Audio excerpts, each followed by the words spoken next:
सुनिए आप लोग, अच्छा लगे तो चैनल को लाइक करिए, सब्सक्राइब करिए और अपने दोस्त लोग से शेयर करिए। सुनिए। चिटिया पर चिट्ठी लेके भेजल तिवारी समधी, दिहल समाधि जी के हाथ जी। चिटिया पर चिट्ठी लेके भेजल तिवारी समधी, दिहल समाधि जी के हाथ जी। चंदन के बगिया सहजय हमरे समाधियो, जहाँ करब जाना वास जी। चंदन के बगिया सहजय हमरे समाधियो, जहाँ करब जाना वास जी। महुआ के बगिया सहजय हमरे समाधियो, जहाँ ले आव जाना वास जी। महुआ के बगिया सहजय हमरे समाधियो, जहाँ ले आव जाना वास जी। इतना बचन जब सुनली कवानी बेटी, पापा से अरज लगाई जी। पापा से अरज लगाई जी। चंदन के बगिया स कहाँ पैबे बाबा, चंदन के बगिया हो जहाँ करी है जाना वास जी। कहाँ पैबे बाबा, चंदन के बगिया हो जहाँ ले आए जाना वास जी। कहाँ पैबे बाबा, महुआ के बगिया हो जहाँ ले आए जाना वास जी। कहाँ पैबे बाबा, महुआ के बगिया हो जहाँ ले आए जाना वास जी। काहे बेटे ओलरहो, काहे बेटे दुलरहो, काहे बेटे हो खेलो दास हो। काहे बेटे हो खेलो दास हो।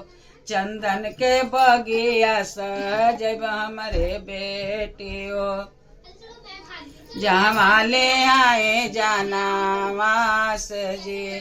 चंदन के बगिया सजब हमरे बेटी हो, जहाँ ले आए जाना वास जी।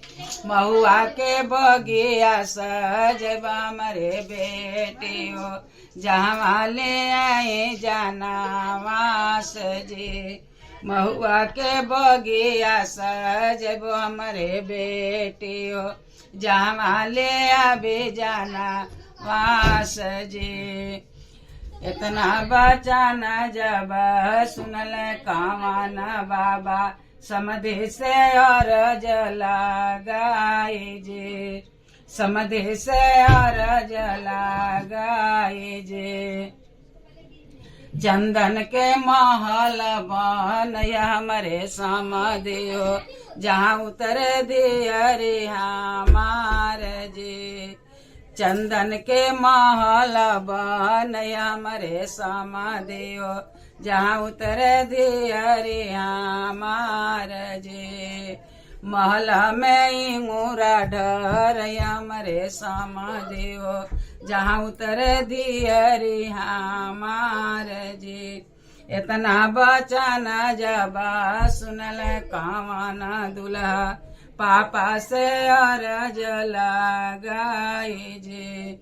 इतना बचन जब सुनल दुर्गेश दुल्हा, पापा से अरज लगाई जी।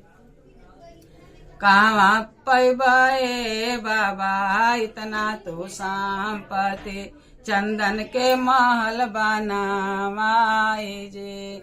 कहाँ पैबे पापा, इतना तो संपत्ति, चंदन के महल बनावाई जी।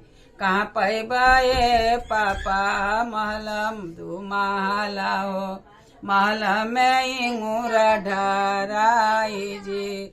महल में इंगूर ढराई जी। काहे बेटा उलरऊ, काहे बेटा दुलरऊ, काहे बेटा हो खेलऊ दास जी, काहे बेटा हो खेलऊ दास जी। इतना संपत्ति बेटा हम ही जे देबी, चंदन के महल बनावाई हो। इतना संपत्ति बेटा हम ही जे देबी, चंदन के महल बनावाई जे।